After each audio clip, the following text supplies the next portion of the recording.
Pak Jokowi, Bapak itu presiden siapa sih? Kok Bapak nggak sayang sama rakyatnya? Beras naik, segala naik, pajak naik. Bapak tuh kalau berhutang itu kira-kira mikirin dong. Kita rakyat generasi akan datang, Pak, anak cucu saya. Jokowi mundur! Yang akan membayar hutang-hutang Bapak. Kalau bansos atas nama Bapak, pakai gambar Bapak. Tapi saatnya hutang ke negara, atas negara, atas rakyat. Nah, ya deh. Turun, Bapak harus punya rasa malu dong. Ya Allah. Iya, nggak punya rasa malu. Tidak punya rasa bersalah. Bapak tuh pura-pura nggak ngerti. Itu pura-pura on. Itu pura-pura wong besok. Bapak itu pura-pura pelangak-pelongok, padahal Bapak itu mematikan rakyatnya, Pak. Kasihan rakyat ini, jangan pura-pura pelangak-pelongok. Aku nggak tahu, kalau ditanya aku nggak tahu. Masa seorang presiden nggak tahu segala sesuatu permasalahan yang ada di negeri ini? Rakyat, Pak, turun aja Bapak. Nggak punya malu, Bapak ini. Kasihan Pak, para pejuang 45 yang sudah memerdekakan negeri ini. Menangis itu para arwah-arwahnya. Masih Bapak, seluruh rakyat Indonesia dari Sabang sampai Merauke, Pak. Semua itu rakyat. Aku pilih 02, tapi ada yang bilang pendukung 02 itu bukan orang cerdas. Tapi nggak apa-apa, memang aku bukan orang yang cerdas. Betul. Tapi setidaknya aku bukan orang jahat dan yang paling penting hati ini masih Setuju, waras. Bang. Setuju, Bang. Karena percuma juga cerdas, tapi Betul. kelakuan seperti orang yang tidak Setuju, Bang. waras. Setuju. Dan yang jelas, mau pilih calon presiden mana saja itu bebas. Setuju. Karena berbeda pilihan itu boleh, tidak dilarang dan tetap sah. Jadi tak perlu lagi merendahkan, menghina kalau pendukung paslon lain itu semuanya goblok dan pendidikannya rendah. Setuju, Bang. Ingat, dengan cara kau merendahkan orang lain tidak membuat dirimu terlihat rendah dan Setuju, gagah, Bang. Setuju. tapi akan terlihat jauh lebih rendah daripada sampah. Setuju. Orang-orang yang kalah itu harusnya sudah kasih pidato pengakuan. Kasih pidato pengakuan kekalahan, bukan malah mencoba untuk membuat hiruk pikuk, ya, apalagi kemudian mencari jalan lain di luar prosedur yang diberikan. Kalau sengketa hasil pemilu kan dan pelanggaran-pelanggaran itu prosedurnya sudah diberikan. Ya, pelanggaran lewat Bawaslu. Ya, kalau ada persengketaan hasil lewat Mahkamah Konstitusi. Tapi tampaknya dua pihak yang kalah tidak mau untuk menjalani prosedur itu. Mereka malah ingin mengalihkan prosedurnya ke proses politik. Kalau ke proses politik itu sebenarnya bukan pemilunya yang memenangkan Prabowo Gibran yang akan mereka utak-utik. Ya, yang akan mereka utak-utik adalah pemerintahannya Pak Jokowi. Jadi kalau bisa Pak Jokowi tetap berusaha untuk dimakzulkan, berusaha untuk diturunkan, ya, karena ada hak angket yang ingin mereka coba. Walaupun menurut saya hari ini itu sama sekali tidak mendapatkan dukungan dari masyarakat. Karena masyarakat akan mengait-ngaitkannya dengan kekalahan pemilu. Ini karena kalah pemilu aja bikin angket nih. Coba menang pemilu, tentu mereka nggak akan bikin angket. Kami sudah muak dengan pemilu curang. Kami datang ke sini sebagai rakyat sipil bergerak. Kami cinta yang namanya keadilan. Kami cinta namanya perubahan. Kami muak dibohongi, dicurangi. Dengan siapa? Tanyakan sendiri dengan hati kalian. Pengen perubahan, tapi kalau diajak bergerak untuk menegakkan keadilan di kantor KPU, KPU itu curang. Saya tanya kepada KPU, goblok enggak? Goblok apa enggak? Tolol apa goblok? Ngakunya insinyur, ngakunya profesor, tapi diajak jebun neraka. Dia mau dengan money dan jabatan yang terjual belikan negara kita oleh siapa? Komunis Cina. Ini fakta. Kalian gak usah takut menyampaikan kebenaran. Kalian gak usah takut. Yang hak katakan hak, batil katakan batil. Allahu Akbar. Allahu Akbar. Tapi kan itu quick count, belum real count. Ya, nggak apa-apa. Kalau tidak percaya dengan sampel, jangan periksa darah lagi di lab. Karena laboratorium itu kalau periksa hanya satu tetes darah. Kalau kita tidak percaya untuk mengetahui keseluruhan darah yang ada untuk mengetahui, tapi kalau kita tidak percaya dengan satu tetes darah, maka sedot seluruh darah. Ya, yang pertama saya ingin menyampaikan terima kasih kepada partai pengusung, pendukung, seluruh masyarakat dan relawan ya, atas hasil quick count-nya. Tapi biasanya kalau quick count yang seperti ini kan ada yang nanti tidak setuju kan. Oh, jangan diklaim dulu lah. Kalau menang, tunggu real count. Maka saya ingin menyampaikan terima kasih juga terhadap seluruh aparat yang sudah menjaga dan yang ada di sini sangat baik sekali begitu sehingga Jawa Tengah aman ya. Tahap pertama adalah tahap di mana satu kemenangan berdasarkan quick count. Yang kedua adalah apa yang ada di real count nanti. Maka apapun namanya deklarasinya ada deklarasi quick count dan deklarasi real count. Banyak yang kebakaran jenggot nih karena Prabowo Gibran menang telak sekali putaran. Saking gak terimanya, semuanya tuh pada nuduh curang. Bilang rip demokrasi lah, selamat datang rezim otoriter lah, bilang inilah, bilang itulah. Sorry to say ya, kubu 01 sama 03 yang gak terima kekalahan harus denger nih nasihat dari Pak Mahfud MD. Kata Pak Mahfud MD, orang yang takut kalah itu selalu menyerang. Semua pemilu dituduh curang oleh yang kalah. Intinya kalau kalah mah kalah aja. Mereka yang kalah akan cari 1000 pembelaan untuk menolak kekalahannya. Ingat, jujur atau curang itu subjektif. Yang kalah selalu merasa dicurangi. Tapi kemenangan itu objektif. Begitu juga dengan kekalahan. Ya udahlah, yang kalah terima aja. Dan semua yang pelaku curang wajib didiskualifikasi. Audit KPU, audit ketua KPU, audit anggota KPU, audit sistem KPU. Temukan siapa pelaku pidana, tangkap dan hukum. Baru kita pikirkan pemilu ulang. Kalau tidak ada audit KPU, tidak ada audit ketua KPU, maka kita wajib menolak apapun hasil dari yang diputuskan oleh KPU. Siap lawan, siap lawan, siap lawan, Allahu Akbar. Menyikapi perhitungan suara pemilu, kami sampaikan hal-hal sebagai berikut. Memprotes keras deklarasi pemenangan 02. Kedua, mendesak kepada yang berwenang untuk mendiskualifikasi Prabowo Gibran sebagai paslon 02 pada Pilpres 2024. Pemunculan nama Gibran Rakabumi Raka sebagai calon wakil presiden 02 yang dilakukan melalui rekayasa hukum yang sangat memalukan dan langsung disambut oleh KPU tanpa lebih dahulu menunggu revisi peraturan KPU telah nyata-nyata telah mengkhianati konstitusi. Presiden yang nyata-nyata bersikap cawe-cawe terhadap pelanggaran pemilu 2024 dengan mengerahkan aparat pemerintah mendukung pemenangan paslon 02 sangat menodai demokrasi di Indonesia. Kami mendesak Presiden Joko Widodo dan semua penjabat yang telah merusak demokrasi dan hukum Indonesia secepatnya mundur atau dimakzulkan. Seharusnya pemilu diulang sampai Anies menang. Catat ya, tahun 2024 pasti ada yang menuding KPU itu curang. Pilpres, apakah curang? Pilpres juga ada curang, tapi itu di bawah, bukan kontestan, bukan pemerintah. Di bawah, dan sama-sama curang. Oleh sebab itu di Pilpres itu, kalau kecurangannya tidak signifikan, curang 10.000 suara. Terbukti, yang satunya curang juga 5.000 suara. Apakah pemilu batal? Nggak bisa, kalau nunggu pemilu bersih, pemilu nggak akan selesai. Oleh sebab itu yang curang-curang itu diselesaikan melalui hukum pidana. Curang, bawa ke pengadilan, terbukti 500.000 dia curang, tetap menang dia. Karena 500.000 ini kalau diberikan ke saya, tetap kalah 4 juta. Tapi apakah yang curang 500.000 itu dibiarkan? Tidak. Itu ke pengadilan pidana. Paslon Prabowo Gibran menang sekali putaran.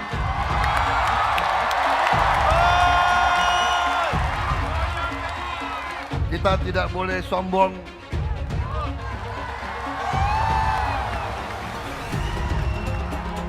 Kita tidak boleh jumawa. Kita tidak boleh euforia. Kita tetap harus rendah hati.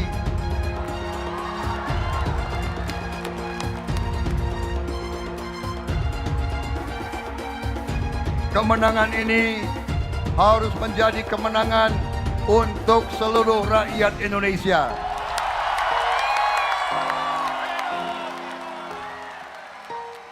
Prabowo Gibran dan seluruh Koalisi Indonesia Maju, kami akan merangkul semua unsur dan semua kekuatan.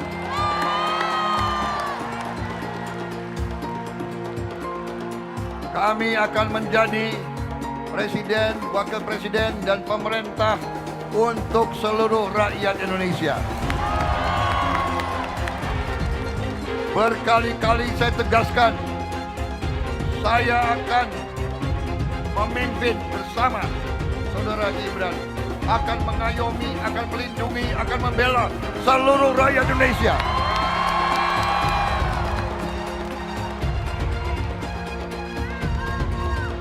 Apapun sukunya, apapun kelompok etnisnya, apapun rasnya, apapun agamanya, apapun latar belakang sosialnya, seluruh rakyat Indonesia akan menjadi tanggung jawab kami untuk menjaga kepentingannya. Saya juga secara pribadi ingin segera sowan ke paslon nomor 1, paslon nomor 3, karena sekali lagi Bapak Ibu, kita semua bersaudara. Kita semua bersaudara. 3 bulan yang lalu, saya itu bukan siapa-siapa Bapak Ibu sekalian.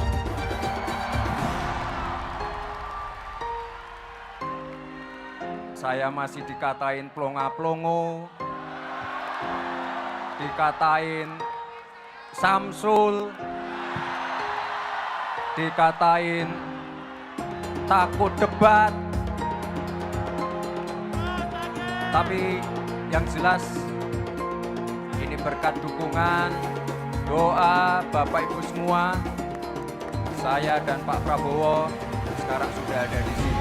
Teman-teman, saya harus bilang bahwa orang-orang yang semakin panik dengan tingginya approval rate atau tingkat kepuasan publik terhadap Pak Jokowi, semakin hari semakin biadab. Di jagat dunia maya, ramai mereka sebut Pak Jokowi sebagai pengkhianat, pembohong, dan lain-lain. Ramainya upaya pembusukan kepada Pak Jokowi yang saya duga adalah sebagai upaya elektoral untuk menghentikan fenomena tingginya approval rate Pak Jokowi. Dinyinyirin seolah Pak Jokowi membagikan bansos untuk meningkatkan tingkat kepuasan masyarakat. Padahal saat menyusun program bansos, setidaknya 8 kementerian itu dilibatkan. Bahkan kebutuhan akan bansos ini dikaji secara teknokratik oleh Bappenas, dianalisis perspektif keuangannya oleh Kementerian Keuangan, lalu disetujui oleh DPR RI yang lintas fraksi. Saat itu nggak diributin, bahkan disetujuin. Lalu kenapa sekarang diributin? Ya program bansosnya diributin, ya Pak Jokowi yang bagiin langsung bansosnya juga diributin. Ya karena yang ributin ini dulu belum merasakan dampak elektoral dari pecah kongsi dengan Presiden Jokowi. Ketika dampak tersebut udah dirasain, mereka sibuk menyerang Pak Jokowi dengan membabi buta. Jangan hanya karena adanya korelasi negatif antara kepuasan rakyat terhadap kinerja Pak Jokowi dan elektabilitas si Copras-Capres, maka terkesan takut kalau Pak Jokowi dicintai rakyat. Bahkan mereka nggak ada yang bisa buktiin semua tuduhan yang mereka tembakin ke Pak Jokowi. Justru dari kubu mereka lah yang pernah terbukti melakukan kecurangan. Pidatonya Pak Guntur ya, banyak yang kritik tuh. Kalau Ganjar menang gampang itu Jokowi diapa-apain. Saya ngomong, banyak yang kritik, wah dia apa-apa itu maksudnya apa? Jokowi itu mau kita apain, kita nantilah. Ada yang minta pemakzulan, ada yang minta ini, minta itu. Sudahlah, menangkan dulu Ganjar Pranowo Mahfud MD sebagai Presiden Republik Indonesia dan Wakil Presiden Republik Indonesia 2024. Kalau Ganjar dan Mahfud sudah jadi Presiden dan Wakil Presiden, Presiden punya hak prerogatif, gampang itu. Jokowi mau diapain, nanti terserah. Banteng-banteng yang dilukai. Siapa yang melukai? Jokowi. Aswo. Asuo. Membiarkan emak-emak dan ibu-ibu untuk melahirkan anak-anak yang tidak berakhlak itu adalah satu dosa besar kepada bangsa ini. Dikasih obat apa sih Pak Mahfud, kok makin kesini makin kesono? Pak, itu bukan pertanyaan receh. Justru Anda yang terlihat recehan sekarang. Satu Indonesia ini juga paham kalau Anda itu hanya ngerti dan jagonya di bidang hukum, yang lain kagak ngerti apa-apa. Jadi bilang aja emang Anda nggak ngerti.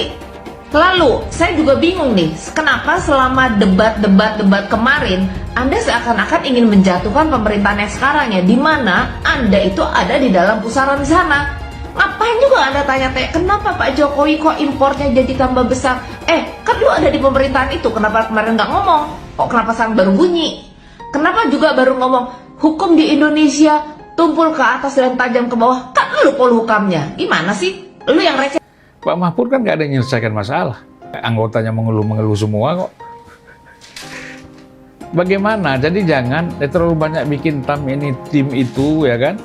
Tetapi kan eksekusinya seperti apa?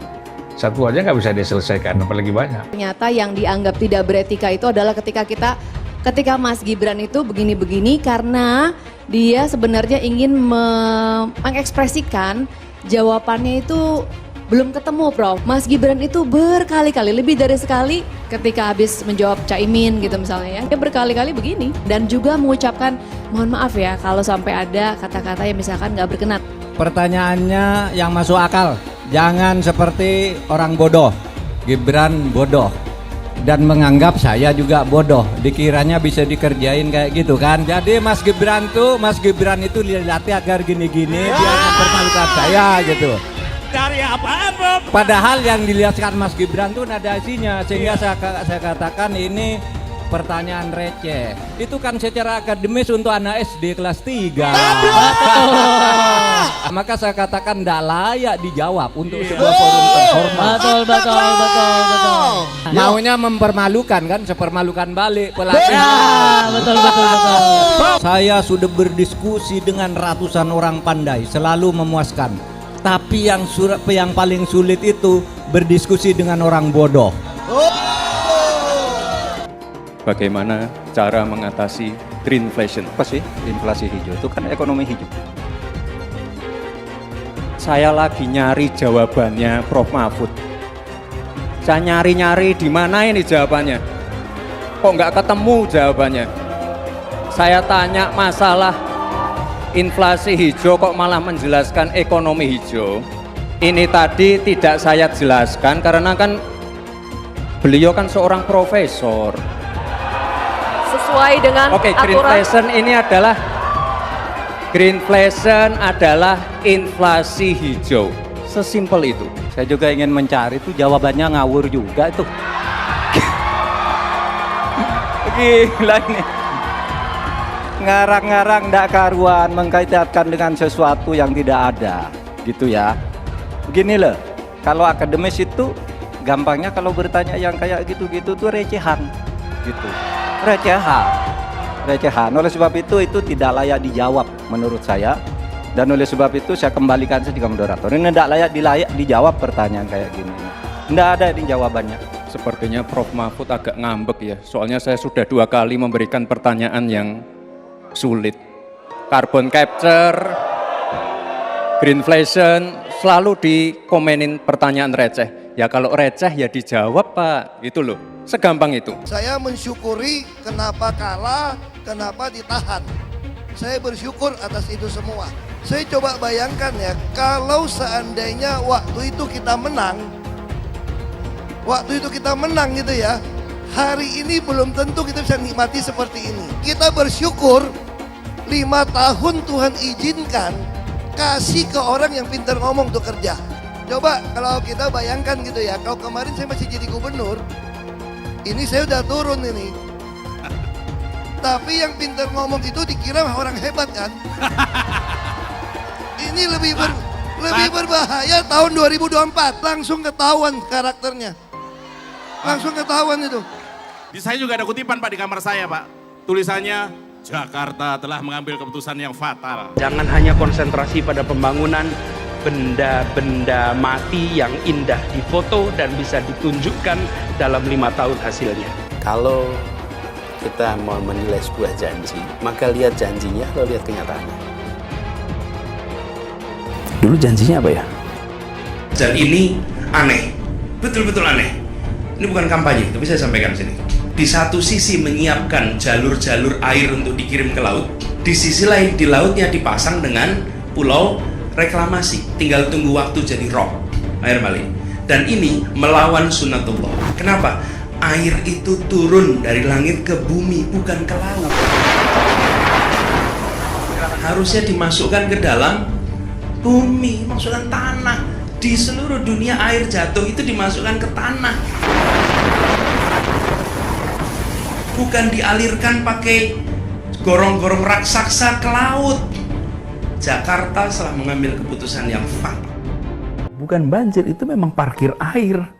Bukan banjir, itu memang parkir air. Masyarakat berkeliling dengan membawa toa untuk memberitahu semuanya, termasuk sirine. KAI-BON 82 miliar. Apa alat transportasi yang dimiliki oleh hampir setiap orang?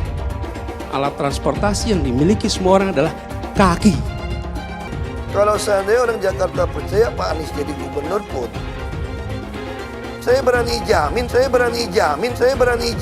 dia akan lakukan normalisasi yang sama seperti saya lakukan kok. Gak usah bohong lah. Ketika air sampai di muara, maka siap untuk dipompa ke laut.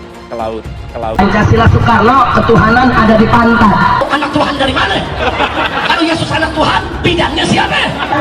Besok di seluruh wilayah Indonesia akan katakan dan Iblis hanya menggoda orang yang beriman. Makanya jarang-jarang orang kafir kerasukan setan. Yang kerasukan setan itu orang baik-baik. Jarang, saya belum pernah nengok Cina kerasukan setan. Pernah tak Ahok itu kerasukan setan? Enggak, setannya juga. Karena sesama setan dilarang saling menggoda. Karena di salib itu ada jin kafir. Karena di salib itu ada jin kafir. Karena di salib itu ada jin kafir. Haleluya. Kepalanya ke kiri apa ke kanan? Kepalanya ke kiri apa ke kanan? Tetap percaya salib itu lambang mulia, bukan jin. Kok ketawa? Aku nggak nyindir siapa-siapa loh. Anies merupakan antitesis daripada Pak Jokowi. Antitesis artinya bertolak belakang dengan Jokowi. Anies sudah menyatakan tidak akan melanjutkan semua program dari Pak Jokowi. Jadi semua pembangunan yang dilakukan oleh Pak Jokowi akan dihentikan oleh Anies jika Anies menjadi presiden. Lagi pula Anies didukung oleh khilafah dan pendukung Anies adalah ormas seperti FPI dan HTI. Apa kita mau FPI dan HTI kembali di Indonesia jika Anies memimpin? Anies juga dikenal sebagai bapak politik identitas yang menghalalkan segala cara untuk menggapai kekuasaannya, termasuk menggunakan politik identitas berbasis agama. Lihatlah di kasus Ahok waktu itu. Kita sudah bisa melihat hasil kerja Anies selama 5 tahun di Jakarta. Tidak ada satupun janji yang dipenuhi dan tidak ada kinerja yang bisa dibanggakan. Dari DP 0%, OKOC, kelebihan bayar, Formula E, banjir, sumber resapan, jalan rusak, dan gonta-ganti nama jalan. Lihatlah rekam jejak Anies selama 5 tahun. Bayangkan Indonesia ke depan jika dipimpin oleh Anies. Dan bayangkan jika Anies menang. HTI dan FPI, ormas khilafah yang dibubarkan itu akan dikembalikan oleh Anies. Apakah kita mau Pancasila diganti jadi khilafah? Perkataan Ahok sudah terbukti dan Jakarta sudah menjadi korban. Jangan biarkan Indonesia menjadi korban kibulan Anies Baswedan. Umat minoritas, terutama kaum Tionghoa, tidak akan memilih Anies Baswedan. Pilpres 2024 ini benar-benar ngerobek demokrasi di Indonesia. Sekaligus meninggalkan luka bagi rakyat Indonesia. Dan menimbulkan penderitaan juga untuk semua pihak. Baik itu pendukung 01 ataupun 03. Dan juga sebagian dari pendukung 02 juga. Bahkan baru kemarin gue belanja beras bulanan aja, cuman dikasih jatah 1 sak beras ukuran 5 kilo untuk 1 pelanggan per hari di supermarket. Jancok itu. Belakangan ini tuh nyari beras susah banget. Beberapa kenalan gue yang dulu ngedukung si Gemoy dan Samsul udah mulai pada berasa sekarang. Susah nyari beras. Dan kalaupun ada, harganya naik gila-gilaan. Karena yang butuh beras itu semua rakyat Indonesia. Dan semua persediaan beras kita kayak habis dirampok oleh lurah dan dijadiin bansos untuk menangin anaknya. Jancok boy. Udah mulai pada ngerasain kan kalian? Jadi pilpres kali ini tuh udah bukan soal menang ataupun kalah. Tapi lebih ke soal legacy atau warisan. Masa iya kita harus ngewarisin sesuatu yang gak baik untuk generasi penerus kita? Bahkan ada yang bilang, sekarang ini bukan masalah kecurangan lagi. Tapi ini udah dalam tanda kutip perampokan. Persis kayak zaman Firaun. Dan gue terpaksa harus minta maaf ke Cak Nun karena dulu ikutan nyerang dia. Karena ngatain Jokowi itu sama kayak Firaun. Kayaknya itu bener. Dan ternyata itu mulai kejadian. Sekarang itu nasi udah jadi bubur. Ya mau diapain lagi? Sekarang tinggal mikir aja gimana caranya biar bubur itu tetap enak dimakan. Kalau soal perampokan, ini dalam tanda kutip loh ya. Ya ini cuman bisa dilakuin oleh pihak yang super powerful. Pihak yang punya kekuatan dan kewenangan untuk ngatur jalannya permainan. Nah, gue yakin lu tahu siapa yang gue maksud. Ini tuh bukti kalau penguasa saat ini cuman mikirin keluarganya doang daripada rakyat Indonesia. Dia ngorbanin kepentingan negara demi kepentingan dinasti politik keluarganya sendiri. Itu bukan jahat lagi, tapi zolim. Karena kalau bicara soal kecurangan, kubu 01 dan 03 emang punya banyak bukti kecurangan. Sementara si Samsul juga ngeluarin statement kalau dia juga punya bukti kecurangan, tapi nggak tahu paslon yang mana. Yang mau gue kasih tahu adalah kalau soal kecurangan mungkin aja di setiap kubu ngelakuin. Cuma mungkin kuantitasnya aja yang beda. Karena indikasi perampokan inilah makanya pihak 03 melalui PDIP ngambil keputusan untuk ngajuin hak angket. Kenapa? Lah kalau ada indikasi perampokan besar-besaran seperti ini harus laporin kemana? Ke MK. Lah di situ ada pamannya Samsul. Emangnya dia berani ngasih hukuman ke ponakannya? Bisa hilang jabatan dia. Bapaknya masih jadi presiden, terus anaknya nyawapres. Sedangkan lembaga pemilihan umumnya itu ada di bawah presiden. Nggak mungkin kalau nggak ada konflik kepentingan dari lurah untuk menangin anaknya. Masa gitu doang masih nggak ngerti? Kalau mau fair play, tunggu bapaknya turun dulu, baru anaknya naik, itu baru adil. Mau ngadu ke KPU, atau Bawaslu, atau DKPP, atau aparat penegak hukum, lu tahu nggak kalau mereka itu adanya di lembaga apa? Mereka itu ada di bawah arahannya presiden yang merupakan lembaga eksekutif. Tuh, biar lu pada pinter. Itulah kenapa kami berkali-kali bilang ini tuh nggak bener. Terus ada juga yang bilang, yaudah laporin aja ke aparat penegak hukum. Ya. Panglima tertinggi aparat penegak hukum di negara ini siapa? Ya bapaknya Samsul. Itu semua sumber daya sebagai presiden. Dalam artian lain adalah semuanya itu anak buah bapaknya. Terus harus kemana kalau kita mau komplain? Ya mau nggak mau, dan yang masih bisa dilakuin adalah hak angket. Ini tuh kalau dianalogikan sama aja kayak Dul Jailani maju ikut kontestasi Indonesian Idol. Adik bapaknya jadi eksekutif produser di Indonesian Idol. Bapaknya si Dul jadi jurinya. Adil dari sebelah mananya? Lu nggak bisa nyuruh orang untuk berpikiran positif, sementara kenyataannya potensi kecurangan itu ada kelihatan jelas. Jadi, kalau dilihat ada masalah yang berdampak luas, DPR bisa menggunakan hak ini. Caranya gimana? Jadi, untuk mengajukan hak angket, diperlukan minimal 25 anggota parlemen. Dan lebih dari 1 fraksi. Permohonan juga harus mengirimkan dokumen tentang materi undang-undang yang ingin diselidiki serta alasan kenapa penyelidikan harus dilakukan. Oke?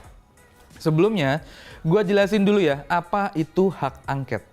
Jadi hak angket itu adalah hak DPR untuk melakukan penyelidikan terhadap pelaksanaan suatu undang-undang dan atau kebijakan pemerintah yang berkaitan dengan hal-hal penting, strategis, dan berdampak luas pada kehidupan bermasyarakat, berbangsa, dan bernegara. yang diduga bertentangan dengan undang-undang. Hak angket ini tentu aja bisa menimbulkan cacat besar pada pemerintahan Presiden Jokowi. Bahkan katanya mungkin juga bakalan ada evaluasi hasil pemilu.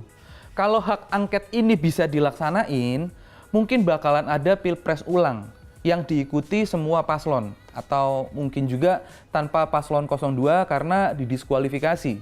Kalau emang terbukti melakukan kecurangan yang TSM. Apa itu TSM? Terstruktur, masif, dan sistematis. Nah, untuk menerima atau menolak hak angket yang diajukan, DPR harus melakukan sidang paripurna.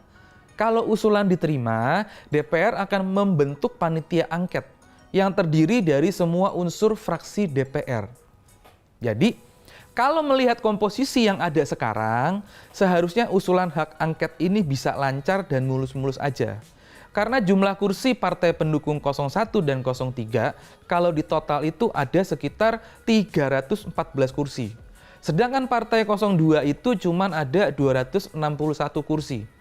Itu artinya mayoritas kursi DPR diduduki oleh partai pendukung 01 dan 03. Untuk partai-partai ini, gua rasa ini bakalan jadi ujian sebuah integritas dalam berpolitik. Apakah sesuai dengan yang mereka ucapkan selama kampanye atau mendadak berubah total setelah ketemu dengan Mr. Jokowi. Karena berdasarkan statement dari Capres 01, katanya koalisinya solid mendukung hak angket yang diinisiasi kubu 03. Ya kita lihat aja nanti. Kalau gue sih mendukung penuh pelaksanaan hak angket ini. Biar bau menyengat tentang kecurangan dalam pemilu ini bisa berkurang. Atau kalau bisa hilang aja sekalian. Karena kelihatannya penguasa lagi ketakutan dan mulai melakukan PDKT ke pihak-pihak 01 dan 03. Kecurangan TSM itu paling besar kemungkinannya dilakukan oleh paslon 02. Kenapa? Karena sekali lagi, yang bisa melakukan kecurangan TSM atau bahasa kasarnya perampokan demokrasi itu cuman yang lagi berkuasa atau yang didukung oleh kekuasaan. Dan kita semua pasti bisa ngeliat lah, tangan-tangan kekuasaan itu ada di paslon mana. Karena dampak hak angket ini bakalan gede banget, gue ngeliat Jokowi ini kayak mendadak mulai jadi parno. Dimulai dari langkah pertama dia dengan manggil Surya Paloh ke istana, terus kabarnya ketum partai-partai pendukung 01 dan 03 juga bakalan diundang ke istana dalam waktu dekat ini. Jadi, mari kita sama-sama berdoa dan jangan lupa buat bersuara. Bersuaralah untuk mendukung hak angket ini. Lu yang pada punya sosmed, punya podcast, kelompok arisan ataupun kelompok pengajian, komunitas gamer atau panggung-panggung kecil, bersuaralah. Jangan diem. Jangan sampai suara kita kalah kenceng sama buzzer-buzzer yang udah disiapin untuk mendegradasi usulan hak angket ini. Gue sih cuma bisa berharap semoga aja partai-partai yang ngedukung hak angket ini nggak masuk angin. Kesian rakyat Indonesia kalau sampai hak angket ini nggak terlaksana. Karena harapan rakyat menemukan kebenaran ya cuman pada proses di DPR ini. Karena baik itu MK, KPU, Bawaslu, ataupun DKPP dan aparat udah susah untuk diarepin. Dan akhir kata, gua ngedukung hak angket ini. Apa lo? Dulu Anies bisa menang karena menggunakan agama dan etnis. Isu agama, ras, dan antar golongan dinikmati oleh relawan Anies. Saat itu Anies didukung oleh FPI, HTI, dan pengasong khilafah lainnya. Pada akhirnya Ahok harus kalah, namun kekalahan dia adalah kekalahan yang membuka mata rakyat Indonesia bahwa masih ada orang-orang yang menang dengan cara menggunakan politisasi agama atau politik identitas berbasis agama. Ternyata banyak sekali orang yang dengan mudah terhasut lewat jalan-jalan seperti itu. Relawan Anies terutama dari FPI, HTI, PA212 seperti Bar Smith dan Rizik Syihab selalu menghujat Cina, etnis Cina. Tapi saat ini negara Cina sudah menjadi nomor 1 di dunia. Saya bangga sebagai Cina. Etnis Tionghoa dicap sebagai pemberontak, sedangkan etnis Arab dianggap sebagai Tuhan atau Tuan dari pribumi. Etnis Arab dipuja-puja dan dianggap sebagai dewa. Lihat saja Rizik Syihab dan Bahar Smith dipuja-puja, padahal mereka mengujar kebencian. Pengasong khilafah seperti Rizik Syihab, Bahar Smith, dan teman-teman, mereka hanya buat gaduh di Indonesia. Sedangkan negara yang mereka sanjung-sanjung itu, Arab Yaman, masih belum maju dan masih terbelakang. Saya percaya Indonesia dengan mayoritas pribumi juga akan menjadi negara maju. Seharusnya Arab Yaman belajar dari negeri Cina. Seperti kata kitab suci, belajarlah sampai ke negeri Cina. Anies dan juga pendukung Anies seperti Rizik Syihab, Bahar Smith, dan kelompok-kelompok HTI dan FPI harus belajar ke negeri Cina supaya tidak lagi melakukan kelebihan bayar. Yang jelas saya memilih pribumi, bukan yang dari Yaman. Ganjar jelas pribumi, nasionalis, dan pasti akan melanjutkan visi dan misi dari Pak Jokowi. Suara Ahok merepresentasi warga minoritas, dan etnis Tionghoa mendukung Ganjar Pranowo. Ahok pasti akan mendukung Ganjar, karena Ahok anti radikalisme. Ahok yang jelas tidak akan mendukung Anies Baswedan, karena Anies Baswedan didukung oleh kelompok khilafah, HTI, dan FPI, ormas terlarang itu. Anies merupakan antitesis daripada Pak Jokowi, dan diragukan kenasionalisannya, apalagi pribumiannya. Antitesis artinya bertolak belakang dengan Jokowi. Anies sudah menyatakan tidak akan melanjutkan semua program dari Pak Jokowi. Jadi semua pembangunan yang dilakukan oleh Pak Jokowi akan dihentikan oleh Anies jika Anies menjadi presiden. Lagi pula Anies didukung oleh khilafah, dan pendukung Anies adalah ormas seperti FPI dan HTI. Apa kita mau FPI dan HTI kembali di Indonesia jika Anies memimpin? Anies juga dikenal sebagai bapak politik identitas yang menghalalkan segala cara untuk menggapai kekuasaannya, termasuk menggunakan politik identitas berbasis agama. Lihatlah di kasus Ahok kali itu. Kita sudah bisa melihat hasil kerja Anies selama 5 tahun di Jakarta. Tidak ada satupun janji yang dipenuhi dan tidak ada kinerja yang bisa dibanggakan. Dari DP 0%, OKOC, kelebihan bayar, Formula E, banjir, sumber resapan, jalan rusak, dan gonta-ganti nama jalan. Lihatlah rekam jejak Anies selama 5 tahun. Bayangkan Indonesia ke depan jika dipimpin oleh Anies. Dan bayangkan jika Anies menang. HTI dan FPI, ormas khilafah yang dibubarkan itu, akan dikembalikan oleh Anies. Apakah kita mau Pancasila diganti menjadi khilafah?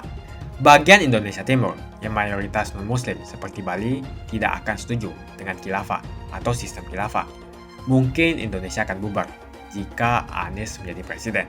Perkataan Ahok sudah terbukti dan Jakarta sudah menjadi korban. Jangan biarkan Indonesia menjadi korban kibulan Anies Baswedan. Umat minoritas, terutama kaum Tionghoa, tidak akan memilih Anies Baswedan. Saya yakin karma Ahok mengejar Anies Baswedan. Dulu Anies memainkan politik identitas kepada Ahok. Sekarang Anies dipertanyakan kepribumiannya karena dia dari Yaman. Itu saja opini saya hari ini. Tuliskan opini kalian tentang Anies Baswedan. Jika kalian setuju dengan pendapat saya di video ini, pastikan kalian menekan like di video ini dan bagikan video ini ke teman dan family Anda supaya mereka semua mengetahui tentang informasi ini.